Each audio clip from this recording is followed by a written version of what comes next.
નમસ્કાર દર્શક મિત્રો, બોટાદ દસ્તક ન્યૂઝમાં આપનું હાર્દિક સ્વાગત છે અને હું છું LD મકવાણા। આપ જોઈ રહ્યા છો બોટાદ દસ્તક ન્યૂઝ। હવે પછીના સમાચાર વિગતવાર।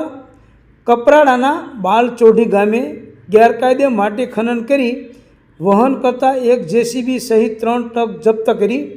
કપરાડા પ્રાપ્ત માહિતી અનુસાર તારીખ 7/1/2025ના રોજ ધરમપુરના પ્રાંત અધિકારી અને ટીમે કપરાડા તાલુકાના બાલચોઢી ગામે સર્વે નંબર 395 વાળી જમીનના હાલના ખાતેદાર ગીતાબેન ચતુરભાઈ વિગેરે સંયુક્ત નામે ચાલતી જમીનમાં સ્થળે કોઈપણ સક્ષમ અધિકારીની મંજૂરી કે પરમિટ વગર જમીનમાં થતા માટી ખનન સ્થળે આકસ્મિક ચેકિંગ દરમિયાન વાહન નંબર 1 GJ 15AX 5672 ટ્રક માલિક અસ્મિતાબેન અરવિંદભાઈ, truck number 2 GJ 15AX 887 truck માલિક અલ્પેશભાઈ Kantilal Prajapati, truck number 3 GJ 15AT 8083 truck માલિક મંજુલાબેન ભરતભાઈ Prajapati, number 4 GJ 15SV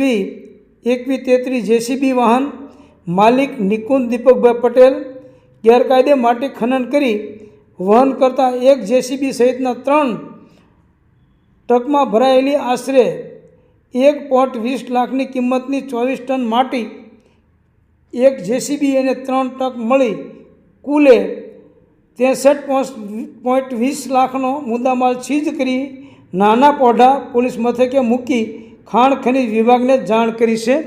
reporter